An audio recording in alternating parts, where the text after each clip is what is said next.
रिश्ते जो प्यार और मोहब्बत से बनते हैं उन्हें आस माना भी तो गलत है ना। हमने तो आपके लिए खुद को ही बदल डाला, आपकी खुशी के लिए दुख भी सहा है ना। तो नया भी तो हुए ना हम, ऐसे रिश्ते निभाना यार हर एक के बस की बात नहीं।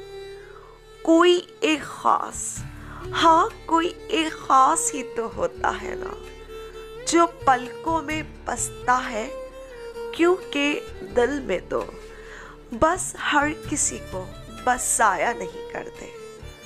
ख्वाब भी तो प्यार के बिना सोचे समझे ही तो आते हैं ना, जो दिल में बसते हैं वो आसानी से निकाले नहीं जाते।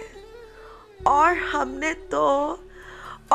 तो यार ऐसा रिश्ता जोड़ा है जो रूह से बना है और जज्बात पर चलता है।